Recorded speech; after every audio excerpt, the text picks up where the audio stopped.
the Arkansas Razorbacks. How's it going, Coach? I'm doing good, buddy. It's good to see you. It's good seeing you, Coach. Good to see you, Cousin Shane. I got to ask you, before we get started. Hit me. 2000, you're at Mizzou, offensive line coach. Yeah. There's a 5'11" left guard in Jefferson County, East Tennessee. You know, big heart. Yeah. Do you have any sleepless nights for not recruiting him? I do. One of the worst mistakes I've made, but I didn't recruit you because I knew we was getting ready to get fired and I wouldn't do that. We tried. We asked the SEC if transfer portal wasn't what it was, and I didn't we asked the SEC if we could give you a course. They denied us. They said there's no chance in hell you'd come over here if we gave you a course. Otherwise, we would have been a little bit more prepared. I just think that, I mean, we're not going back to practice or anything. I'm not flying the plane.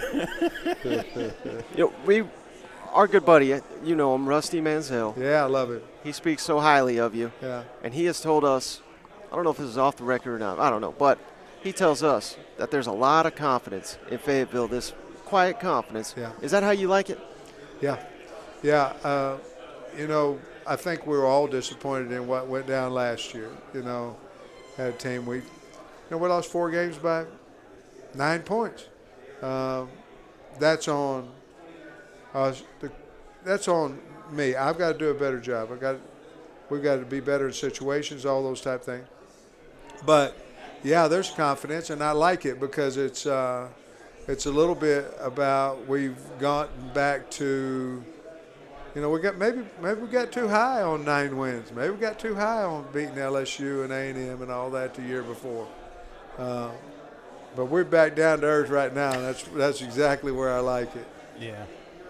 Well, let me ask you. You bring 3 tremendous athletes with you here, and I would venture to say when we talk about leadership in programs, Arkansas is always one of the first ones to pop up here. But how do you kind of mold that? How do you identify that leadership in your locker room? Because I know each season's different. Yeah. And this season's going to be different than last year. The leadership that's coming in this season, do you notice something a little bit different? Well, I think it's about who you recruit. Yeah. I think that has something to do with it. Leaders will really identify themselves. Leaders identify themselves by work ethic. Yeah. You've really never seen a guy talk his way up the leadership ladder. If he was about talking, then he fell down the ladder pretty fast. It's about work ethic, loyalty, trust, and pretty much the players push those guys out in front as captains and all that before we ever say anything to them, to be honest with you. I got you. Last year you had 2 great coordinators. Now you got 2 different coordinators, but both great in their own right. Yeah.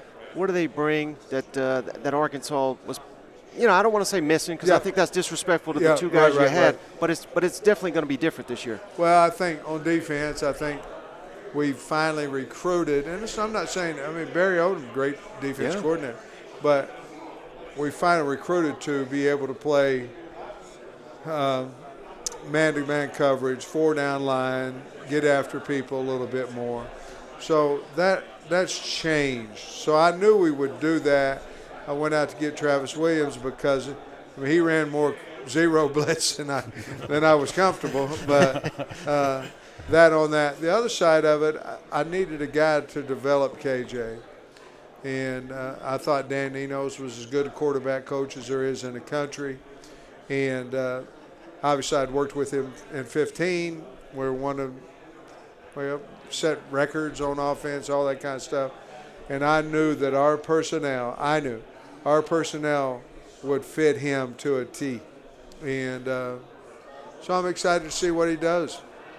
How was that handoff? Did when he comes in, the first thing Enos, I would imagine, KJ, you sitting there and just kind of explaining, what we envision as a Razorback offense. Is that kind of how that went, or? Dan called him, and one of the first guys he saw went to talk to him. I think they went out to eat or something like that, and just had a sit down. An amazing but I think Dan was recruiting him, you know, and certainly I had talked to KJ about how great Dan was, who he'd coached, who he'd developed. And I think some people outside of our family called KJ, we didn't have him, and tell him, hey, this guy's good. He's good at developing quarterbacks. He's good at – basically all that is trying to get a trust factor. Right. Just like you do with your whole team, whole coaching staff. And it worked. Yeah. And then KJ's ability to come in on his own and look at tape and start learning the offense and doing things like that, it grew and grew and grew until where it was almost addictive to him. That's what he wanted to do. Yeah. Is it still surreal that you're the head coach of Arkansas? You're going to the events like this. I mean, you were regarded as arguably the best offensive line coach in the country, but it's so rare for even an offensive line coach to get a job like Arkansas, and not just get it, but run with it and win all these games. That's got to be surreal. Unbelievable. So thankful for it, so grateful. I give Kyle a hard time, but to come here and talk to y'all is an honor and a thrill of mine, because I see your podcasts and I don't have a chance to see them all and all that, but you're very good at what you do, and I have high respect for you. But for me to have an opportunity to talk to you, it's a big deal. So for the nation to think what you have to say is important, big deal. And every day I'm honored to be the head coach at Arkansas, and I truly, truly am. And hopefully this year we do a little bit better for the state. You know, can you believe they put our ugly faces on Arkansas News? Because the other day we said KJ was the best quarterback in the SEC. These two idiots made the news in Arkansas. Oh, I mean, that's awesome. Right. Yeah. And we didn't do anything illegal. So Good for you, man. Good for you. Well, again, Coach, thank you for your time. I know you've had a busy day. Good to see you, buddy. Thank you. Truly an honor. I'm proud of you guys. You guys are doing great, man. Doing good. Have a good day.